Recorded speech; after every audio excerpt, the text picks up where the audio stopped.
తెలంగాణ అమరవీరుల స్మారక ట్రస్ట్ ఆధ్వర్యంలో రావి నారాయణ రెడ్డి గారి జాతీయ పురస్కారం అవార్డు కార్యక్రమానికి అధ్యక్షత వహించిన పెద్దలు చాడా వెంకటరెడ్డి గారు, ఈనాటి అవార్డు గ్రహీత తెలంగాణ సమాజం వారిని ఒక స్ఫూర్తిగా, వారు తెలంగాణ రాష్ట్ర ఏర్పాటు ప్రక్రియలో వారు పోషించిన పాత్ర ఈనాడు మాకందరికీ, ముఖ్యంగా మంత్రివర్గ సహచరులకు ప్రభుత్వాన్ని నడపడంలో వారి అనుభవాన్ని వినియోగించి సూచన చేస్తున్న జస్టిస్ సుదర్శన్ రెడ్డి గారు, అదేవిధంగా ఈ కార్యక్రమంలో పాల్గొన్న మిత్రులు ప్రభాకర్ గారు, ట్రస్టు సభ్యులు పెద్దలు ప్రతాప్ రెడ్డి గారు, నారాయణ గారు, సిపిఐ జాతీయ నాయకులే కాకుండా మాలాంటి వాళ్ళందరినీ క్రియాశీలక రాజకీయాలలో ప్రభావితం చేస్తూ ఉంటారు వారి ఉపన్యాసాల ద్వారా.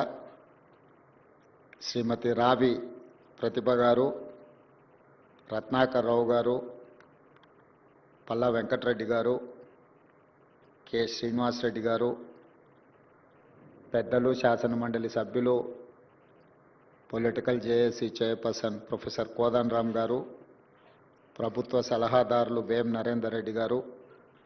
శాసనమండలి సభ్యులు నెల్లికంటి సత్యం గారు, శాసనమండలి సభ్యులు అద్దంకి దయాకర్ గారు, భువనగిరి శాసనసభ్యులు మిత్రులు కుంభం అనిల్ రెడ్డి గారు, వేదిక మీద ఉన్న పెద్దలు, ఈ కార్యక్రమంలో పాల్గొన్న కామ్రేడ్ సోదరులందరికీ ఈ సందర్భంగా అభినందనలు తెలియజేస్తున్నాను. మిత్రులు వందే మాత్రం శ్రీనివాస్ గారు మనల్ని అందరినీ ప్రభావితం చేయగలిగిన గొంతుతో రావి నారాయణ రెడ్డి గారి గురించి ప్రత్యేకమైన పాట ద్వారా వారికి ప్రజలతో ఉన్న అనుబంధాన్ని ఇక్కడ ప్రస్తావించడం జరిగింది. మిత్రులారా, ఈరోజు ఆనాడు భూస్వామ్య కుటుంబంలో జన్మించిన ప్రజలు పడుతున్న కష్టాలు, రాజులు రాచరిక పోకడలు, అరాచక చర్యలను వ్యతిరేకిస్తూ రావి నారాయణ రెడ్డి గారు నిజాం పాలకులకు వ్యతిరేకంగా సాయుధ పోరాటంలో ముందు భాగాన నిలబడి వారు పోరాటం చేసిండ్రు. వారు పోరాటం చేయడమే కాదు, వారికి ఉన్న దాదాపుగా 500 ఎకరాల భూమిని పేదలకు పంచిపెట్టి ఒక స్ఫూర్తిని, రాచరికానికి వ్యతిరేకంగా అరాచక పరిపాలన కొనసాగిస్తే ప్రజల స్వేచ్ఛను హరించినప్పుడు, ప్రజల యొక్క హక్కులకు భంగం కలిగించినప్పుడు ప్రజలలో తిరుగుబాటు వస్తుంది, అది సాయుధ పోరాటంగా మారుతుంది అని చెప్పి రావి నారాయణ రెడ్డి గారు ఆనాడు నిరూపించారు. వారితో పాటు చాలామంది ఆనాటి సాయుధ రైతాంగ పోరాటంలో ఆరుట్ల కమలాదేవి గారు కావచ్చు, ఆరుట్ల రామచంద్రారెడ్డి గారు కావచ్చు, మల్లు స్వరాజ్యం గారు కావచ్చు, ధర్మభిక్షం గారు కావచ్చు, ఇలా చెప్పుకుంటూ వెళ్తే చరిత్రలో చాలామంది స్వేచ్ఛ కోసం, వెట్టి చాకిరి విముక్తి కోసం సర్వం త్యాగం చేసి ఆనాడు పోరాటం చేశాం. ఇంతకుముందు ప్రతాప్ రెడ్డి గారు భారతదేశానికి ఆగస్టు 15, 1947లో స్వతంత్రం వస్తే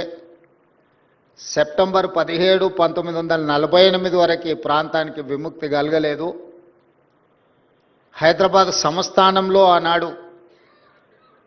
రాచరిక పాలనలో మగ్గుతున్నప్పుడు ఈ ప్రాంత ప్రజలు చదువుకున్న వాళ్ళే కాదు, చదువులేని వాళ్ళు స్వేచ్ఛ కావాలి, ఇక రాచరికం చేతిలో మేము నలిగిపోదలుచుకోలేదు, సర్వం ఒడ్డుతాం, మేము స్వేచ్ఛను సాధిస్తాం,